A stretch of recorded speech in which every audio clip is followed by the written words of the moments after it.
So guys, the response on the last video was absolutely insane. Thank you so much for the love.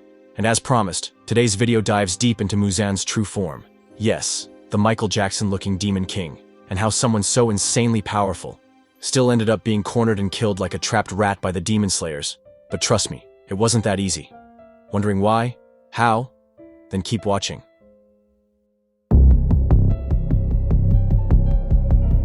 At the very beginning of the Infinity Castle arc, we see something shocking.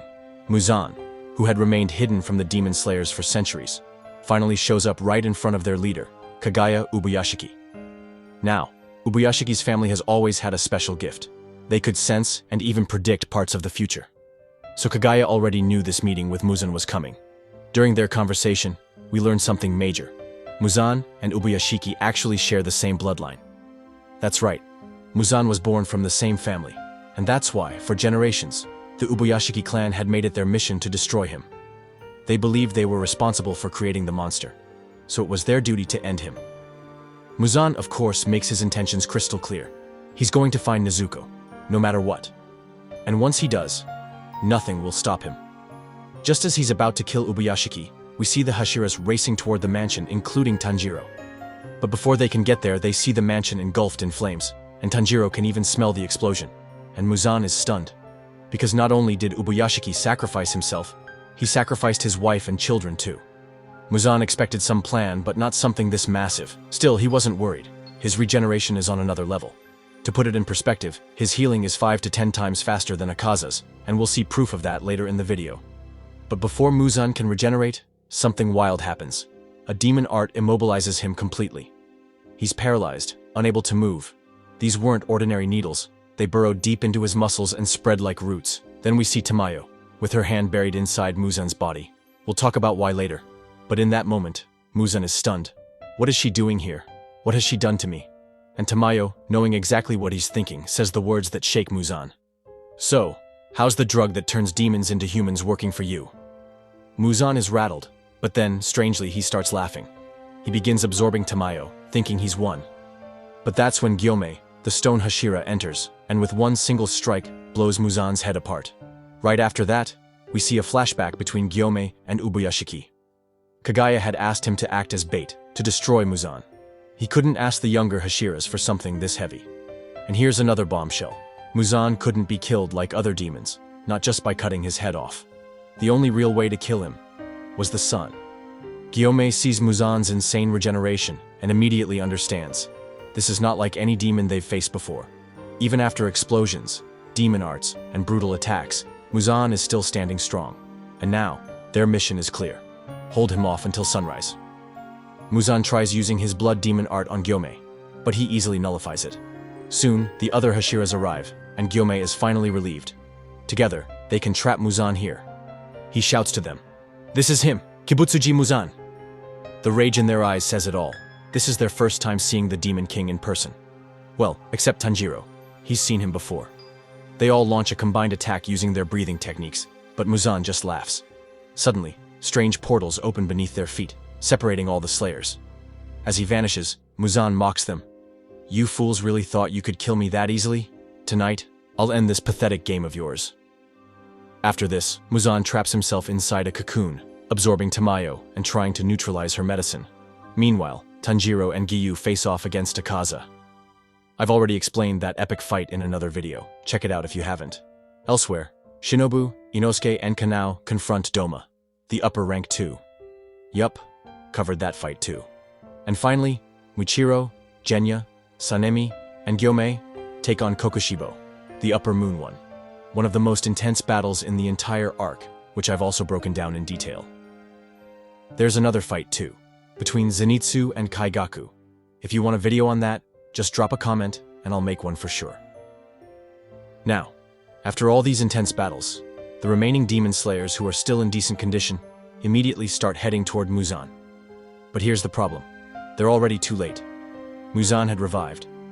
And before the weaker demon slayers could even be informed, Muzan had already reached the scene. And what happens next? Pure massacre. He doesn't waste a second. Blood flows like a river as he slaughters everyone in sight. Meanwhile, Kaguya Ubuyashiki's son, who becomes the leader of the Demon Slayer Corps after his father's death, is devastated. He's grieving the loss of so many comrades, but even more terrified by the thought that Muzan might recover his stamina by devouring all these people. Muzan, who until now behaved like a demon but still looked human, finally emerges from the cocoon, looking like a real demon for the first time. Then, Muzan looks at Tamayo, the one person whose head he didn't absorb, and says, "So Tamayo, weren't you the one who was going to turn me back into a human? Looks like your medicine failed." But Tamayo, even in the face of death, stays confident and replies, "Tonight, you're going to hell." To which Muzan coldly responds, "You?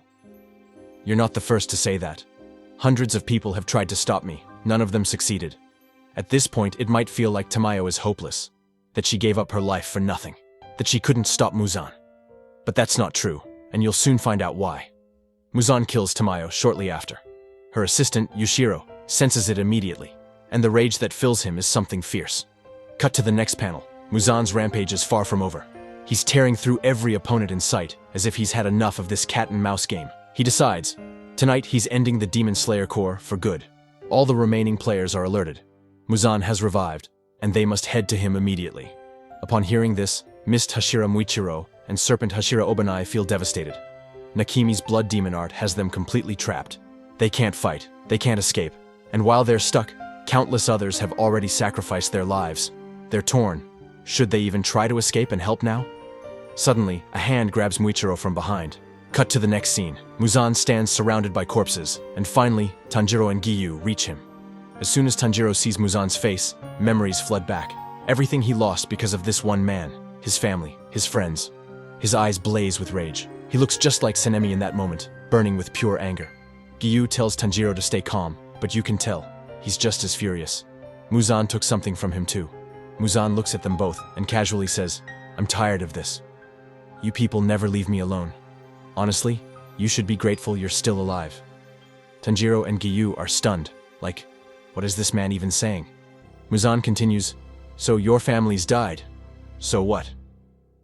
Consider yourselves lucky and live a normal life." Tanjiro is shaken.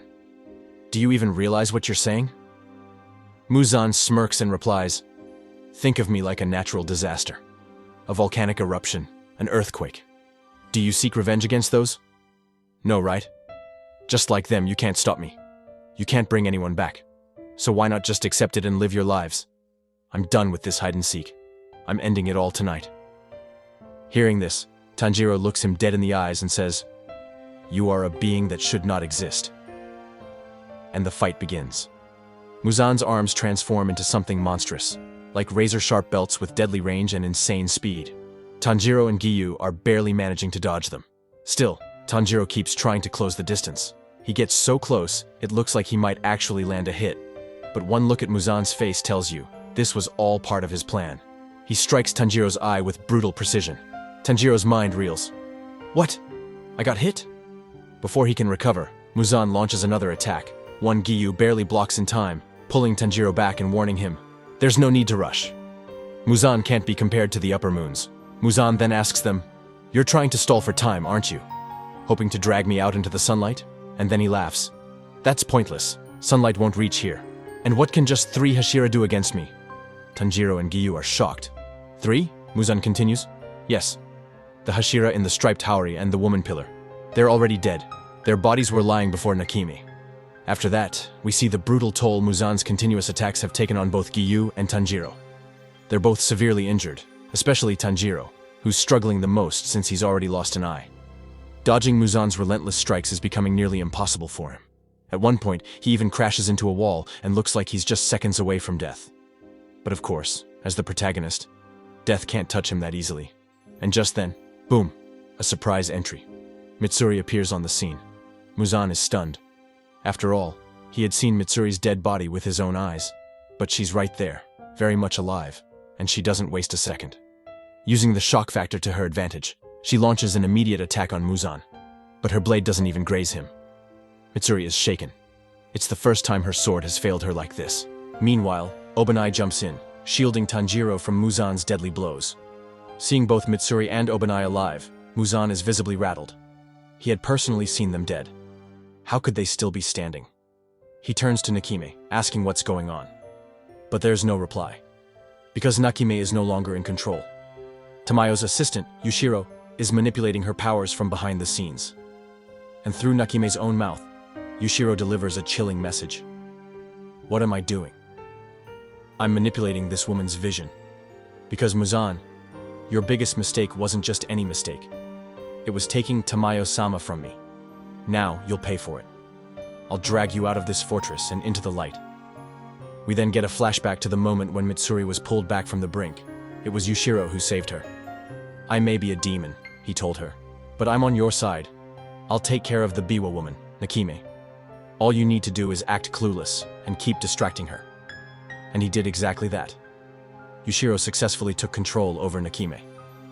But when Mitsuri lays eyes on Muzan again, she's overwhelmed. His face is terrifying. All she can do is hope that the stone Hashira, Gyomei, shows up soon. She knows how crucial it is to keep Muzan distracted. Yushiro is still battling Muzan in a mental war to control Nakime's mind.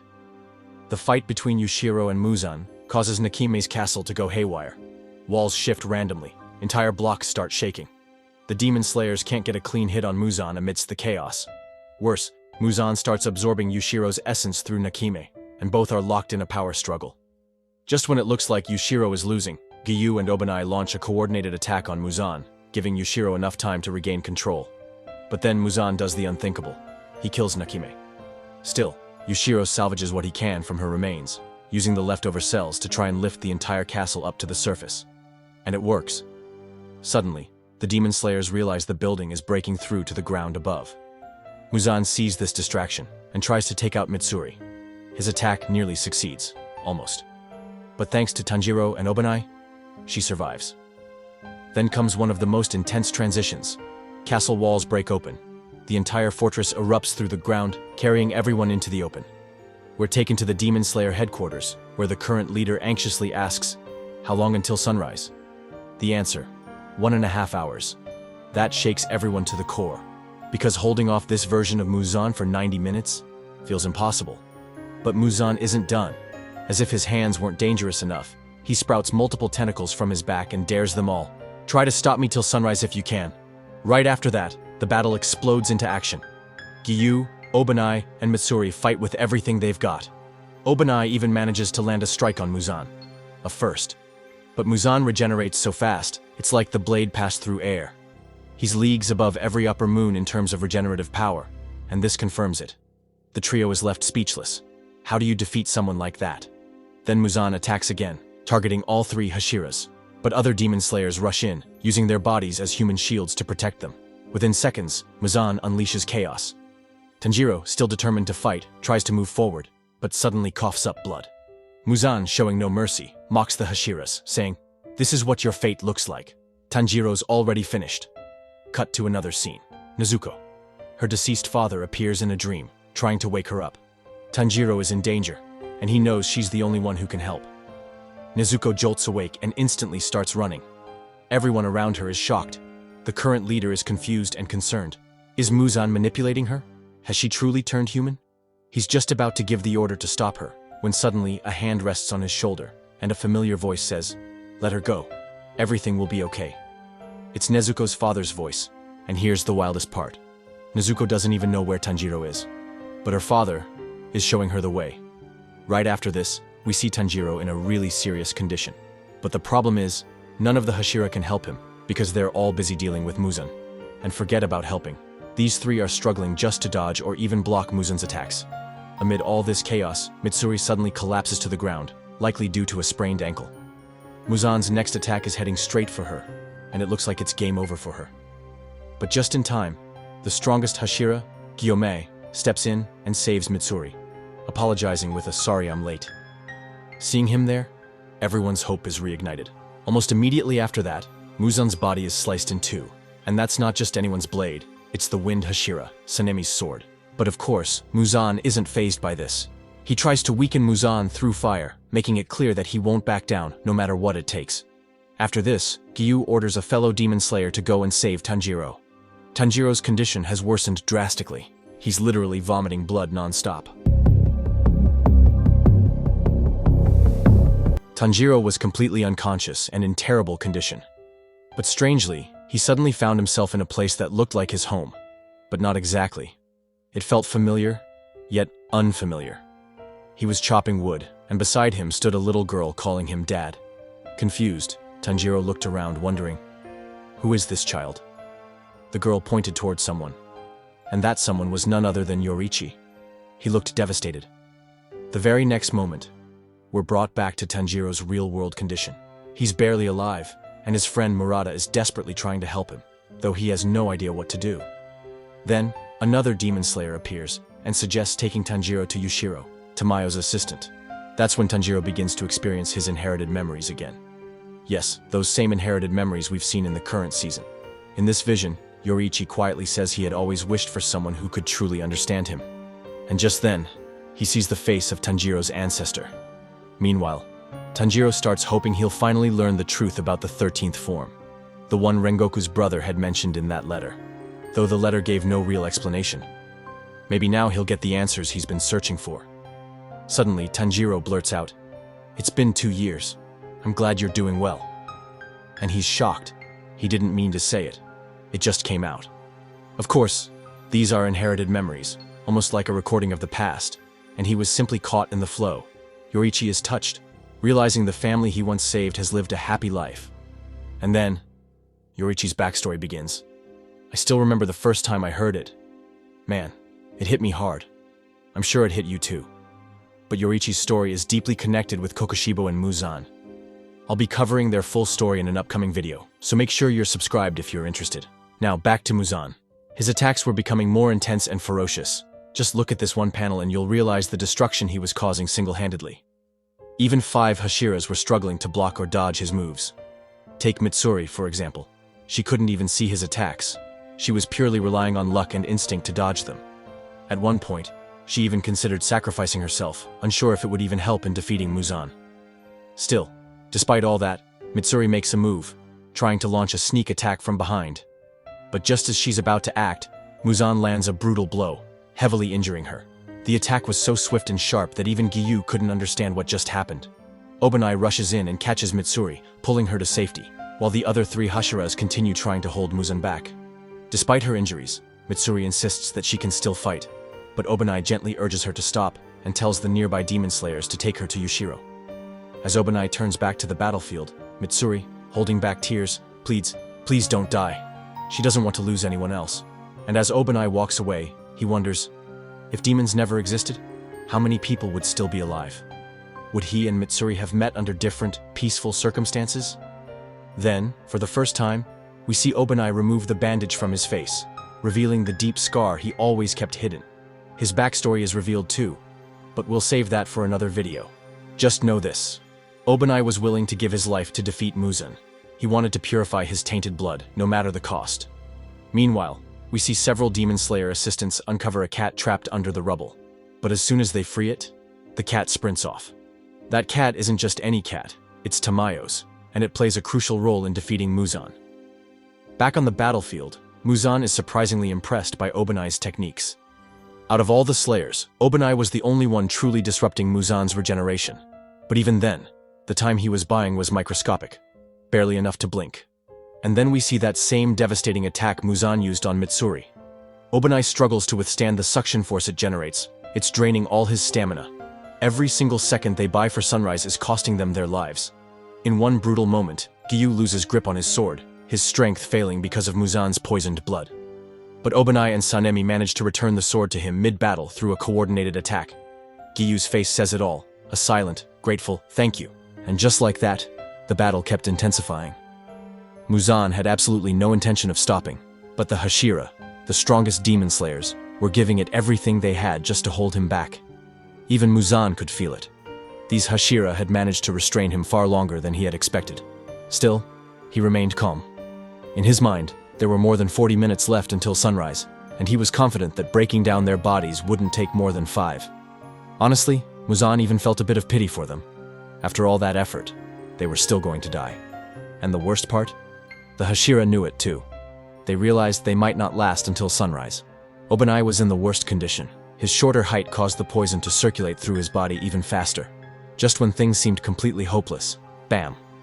That same cat, the one that had barely escaped from the rubble with help from the demon slayers, made a heroic return. Even Muzan was caught off guard by its sudden appearance. On the cat's back was a small bag. From it, 4 capsules launched out, attaching themselves to the 4 Hashira. Muzan immediately killed the cat without hesitation. But it was too late.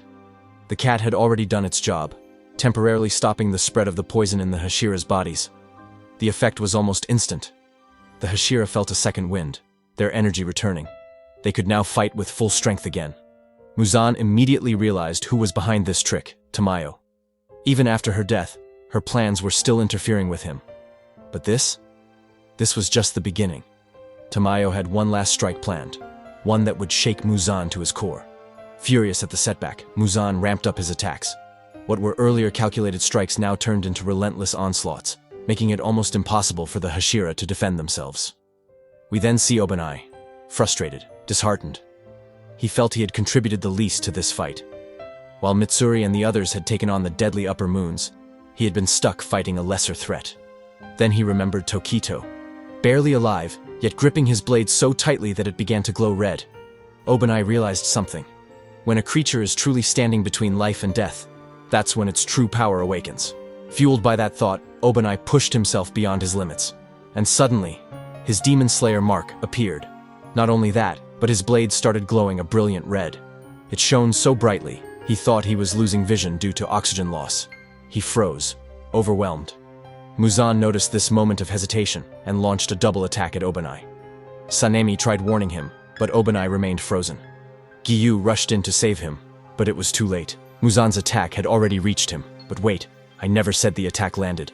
To everyone's shock, Obanai was suddenly in the air, completely dodging the blow. Giyu and Muzan were stunned.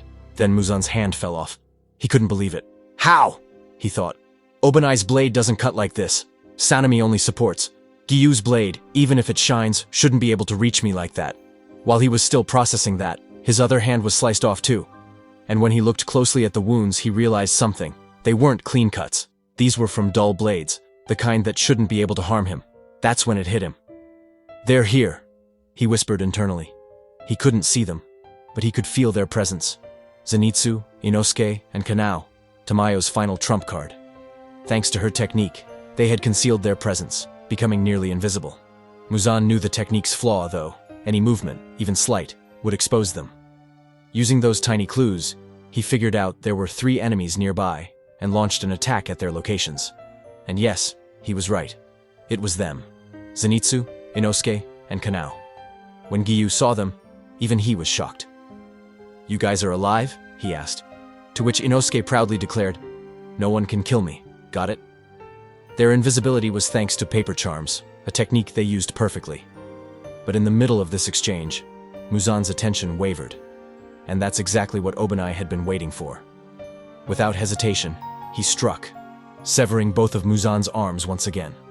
But this time, something had changed. Muzan's regeneration was slower than before, all thanks to the power of the red blades. At least now they had a plan, to keep Muzan occupied until sunrise. And for the first time in this entire battle, we saw the Demon Slayers gaining the upper hand. Gyomai had been waiting for this moment, and it made sense. He was the one keeping Muzan the most engaged, which had left him with no opportunity to ready his weapons. But finally, he does it, clashing his axe and flail together in a thunderous strike. Now sure, this tactic wasn't sustainable in the long run, and Gyomai knew that. But even for a short burst, when he followed up with an attack on Muzan, it actually worked. The blow had impact. You could see it clearly. Muzan's face twisted with rage. He was furious. Giyu and Sanemi used a similar technique, clashing their swords to channel power into their strike. Meanwhile, we cut back to Tanjiro. Yushiro was injecting him with syringes, probably the same medicine that Tamayo's cat had used on the Hashiras. Tanjiro's pulse had returned, but he was weakening again. Yushiro couldn't help but think, what's the point of all this? Then Murata, who had rescued Tanjiro earlier, exclaimed, "Muzan is going to escape! We have to go!" And at that exact moment, Tanjiro's hand clenched tightly around his sword, so tightly that the sound alone startled the other nearby Demon Slayers. His eyes snapped open. He was back. In the next scene, we see a servant of the Demon Slayer Corps trembling as he watches the intense battle unfold. For the first time, there was real hope. Maybe, just maybe, they were going to win. The disappearing demon art, the glowing weapons, everything was finally working against Muzan. Where once the Hashiras couldn't land a single blow, now they were able to slice through Muzan's limbs with relative ease. Then Gyome focused, activating his see-through world again, and what he saw shocked him. Muzan didn't just have one heart or one brain, he had many. And they weren't fixed in one place, they moved throughout his body. That's when it all made sense to Gyome. No wonder cutting off his head didn't work. But still, he believed, if the other Slayers could see through the world like him, and if they all targeted those 12 key points together, maybe they had a shot. He urged everyone to focus on Muzan's body, and Obanai too managed to see through the world. He could now visualize Muzan's body, almost transparently, and then suddenly, Muzan launched an unknown attack. The ground shook violently, a deafening sound ripped through the air, and that same core servant looked around in horror. Every single demon slayer, including the Hashiras, had been blasted away. Gyome lost a leg. Giyu lost an arm. Others were thrown across the battlefield, crashing into buildings. Only Kanao remained near Muzan. Maybe her special eyesight helped her survive. She tried to stand and attack, but she was frozen with fear. She couldn't move. Just as Muzan was about to finish her off, Tanjiro appeared, slicing through Muzan's limb in the blink of an eye. He rescued Kanao and rushed her over to the core servant for treatment. Muzan was shocked, not just because his attack was blocked, but by who did it. Tanjiro, the boy who was on the brink of death moments ago. Muzan scoffed, "Looking at you now, it's hard to say whether I'm the demon or you are." But Tanjiro didn't flinch. He just said one thing. "Let's finish this, Muzan." During the time he was unconscious, Tanjiro had relived all 12 forms of the sun-breathing technique through Yorichi's memories. He now understood which movements were flawed and how to perform each one with precision. And from this, he realized, there wasn't a separate 13th form. The 13th form was created by repeatedly performing all 12 forms in perfect succession. But even with that knowledge, Tanjiro wasn't sure he could pull it off. He wasn't as gifted as Yorichi or even his own father. And if Muzan tried to run again like he did from Yorichi, would Tanjiro be able to stop him? Still, he stepped forward, ready. The final battle began, and as Tanjiro unleashed each form with graceful precision, Muzan saw glimpses of Yorichi in him. But he also began to take serious damage. Tanjiro realized the brutal truth mid-battle. Muzan wasn't just fast. He had 2 arms, 9 whip-like appendages from his back, and 8 more sprouting from his thighs. Their combined speed was unbelievable. After that, we get a glimpse into Muzan's thoughts. And surprisingly, he's deeply impressed by humans. He realizes something fascinating. When humans are on the brink of death, they exhibit unbelievable growth. That's the very reason why demon slayers were able to turn their blades red. Yes, some achieved it through different methods, but Tanjiro, Obanai, and Muchiro did it on their own. Even so, Muzan was clear about one thing. No matter what they did, they were nowhere close to that man. Yorichi. Yorichi wasn't just strong, he was on a completely different level. His attacks were unlike anything Tanjiro could ever replicate. Yorichi's technique had a deadly mix of precision and power. And let's be real, people like Yorichi aren't born every day. That's why Muzan could clearly see Tanjiro's accuracy fading with time. He expected it wouldn't be long before Tanjiro's red blade returned to normal. And Tanjiro could feel it too. By the time he reached his 6th form, it felt like his lungs were about to burst. His limbs were screaming in pain and his heart felt like it could give out any second. But despite that, he kept attacking Muzan, again and again. Muzan, after battling Tanjiro for so long, began to wonder, why can't I finish this kid off? This guy was practically dying from exhaustion. Then it hits him. Yes, Tanjiro is slowing down, but so is he. That's why Tanjiro's been able to keep up for so long. Muzan didn't know the exact reason yet, but he was sure of one thing. Tamayo had something to do with it. So he dives into his own body, gathers Tamayo's cells, and demands, "What did you do to me?"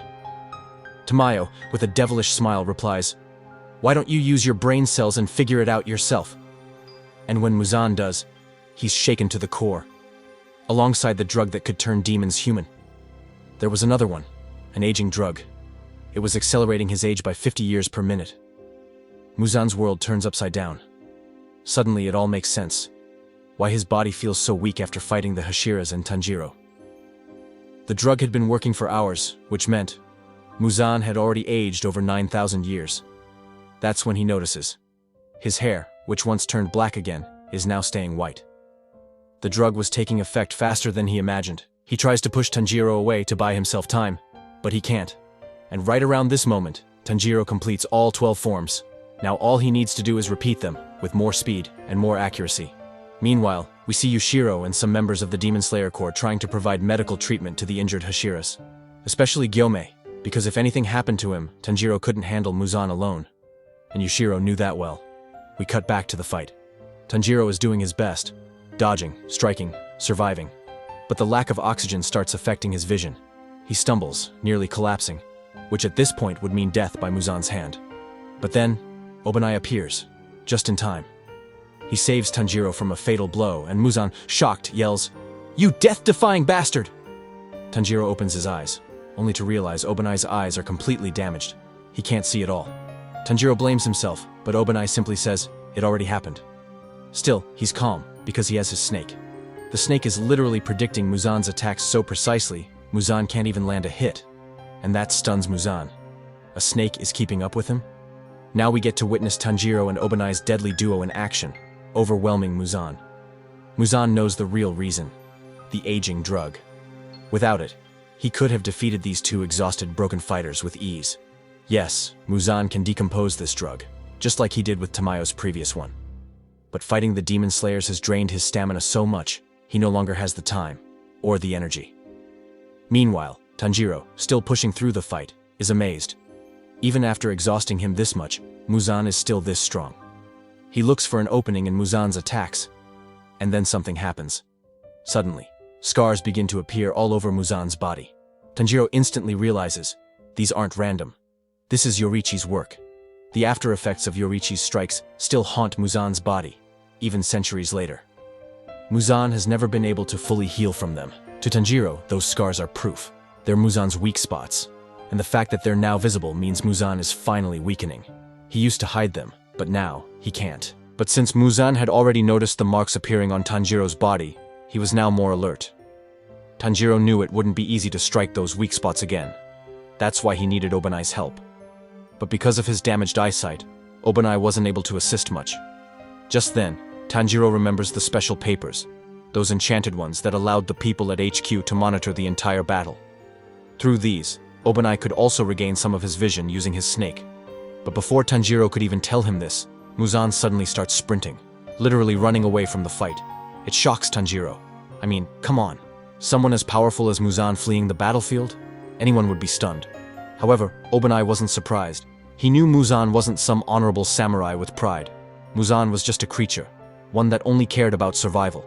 And as he was escaping, he heartlessly trampled over the bodies lying around. That sight filled Tanjiro with rage.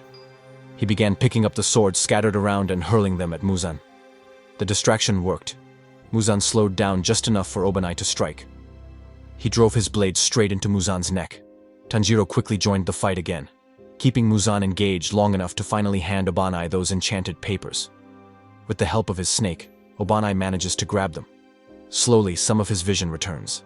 And even with that partial vision, both he and Tanjiro start overwhelming Muzan. So much that for the first time ever, Muzan starts gasping for breath mid-battle. That's when we shift to Nezuko, who was seen earlier running toward the city. By this point, she's almost there. But what truly shocks us isn't that. It's that one of her eyes has turned human. Nezuko is beginning to transition back from demon to human. And as this happens, everything comes flooding back to her. How Muzan entered their home, how he mercilessly killed all her siblings and her mother, and how Tanjiro came crying to them. How they made so many friends along the way. Thinking of all this, Nezuko fully transforms back into a human, and even speaks her name.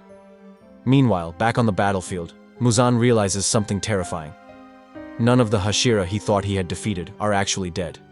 They're all going to return, and it's all thanks to Yushiro, Tamayo's assistant. Seeing all this unfold, Muzan finds himself cornered. In desperation, he begins swelling his body, a sign he's about to split himself into multiple parts and escape.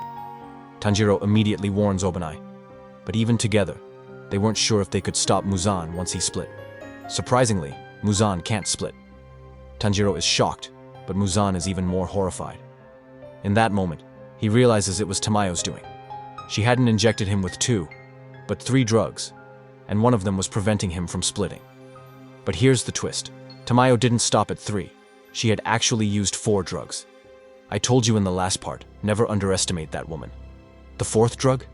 It was designed to target Muzan's weak spots and destroy the cells in those areas, making him even more vulnerable. The damage was so intense, Muzan began coughing up blood. Even in death, Tamayo was toying with him. Muzan, lost in thought, realizes something else. For centuries, none of the Demon Slayer's weapons ever had any effect on him. All their attacks were inferior, except for one man, Yoriichi. And in all this time, Muzan had never once felt fatigue, no matter how often he regenerated. But just 4 drugs, only 4, turned this entire battle upside down. Weapons that once meant nothing were now deadly, all because of those drugs. And since they were unfamiliar to Muzan, he needed time to analyze and decompose them, time he wasn't getting. Suddenly, Muzan stops moving. Tanjiro is surprised, but hopeful.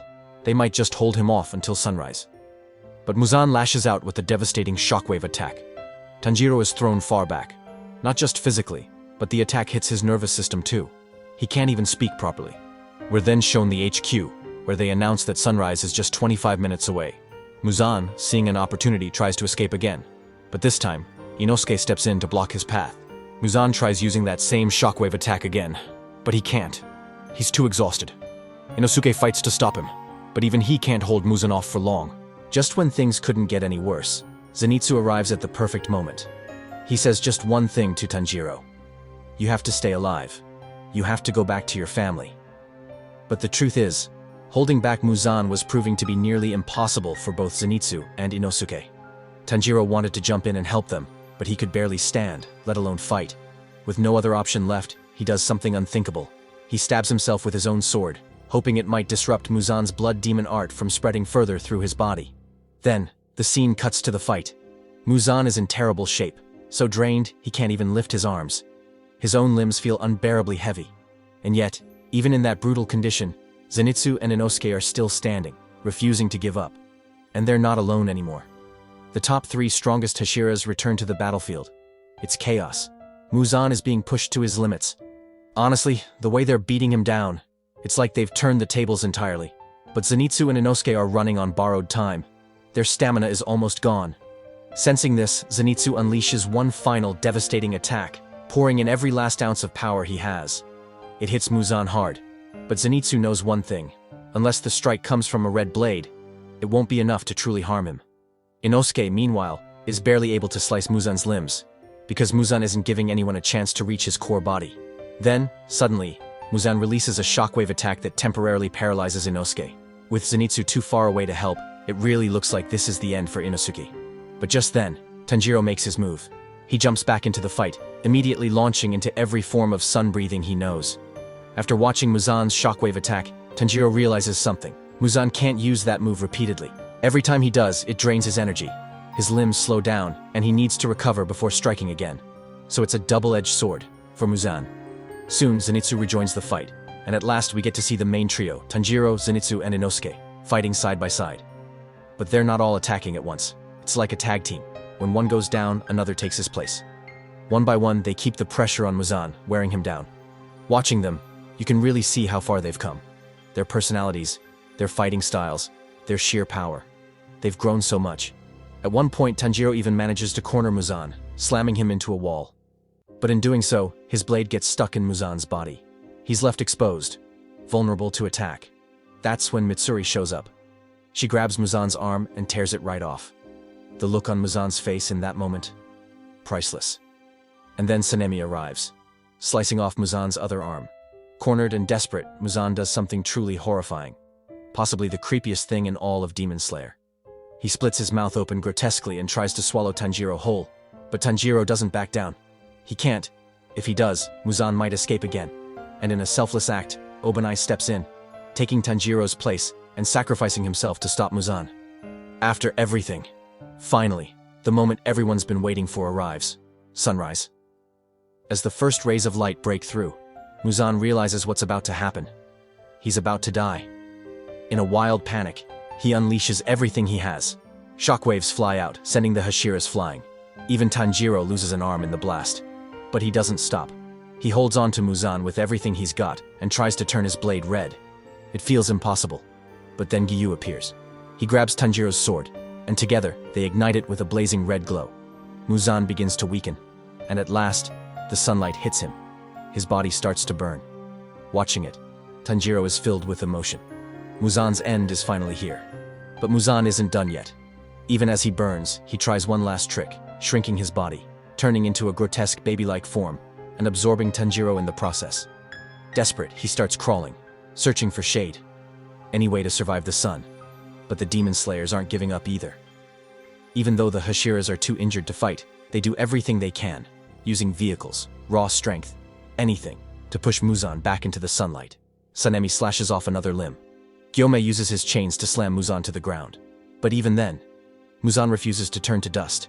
He keeps trying to burrow into the ground to escape. And that's when you realize, when death is right in front of you, that's when your true strength shows. Even Muzan, for all his power, couldn't escape fate. As Gyomei tried pulling him back with his chain, the chain snapped, but Muzan still managed to slip away. But inside him was Tanjiro, the same Tanjiro he had absorbed. And now, something extraordinary happened. Tanjiro's sword began to glow bright red from within Muzan. This internal heat, almost like sunlight, combined with the actual sun's rays from the outside, became too much for Muzan to bear. He started disintegrating, finally. As everyone witnessed this, they could finally breathe a sigh of relief. Some of the Hashira, overwhelmed with peace after such a brutal battle, passed away right there. Tanjiro wasn't in great shape either. Giyu was especially shaken, devastated by the thought that he might lose another friend. But then, something happened that no one, literally no one, could have seen coming. Muzan, in a last desperate act, transferred all his powers and emotions to Tanjiro. Instantly, Tanjiro's missing arm regenerated in a flash, and he suddenly lunged forward to attack a demon slayer. Giyu, quick to react, managed to save the slayer just in time. But what they all saw next left them stunned. Tanjiro had become a demon. Not just any demon, he was the new Demon King. The scariest part? When sunlight hit him, it started to lose its effect. Tanjiro wasn't being harmed by it anymore. Giyu couldn't believe it.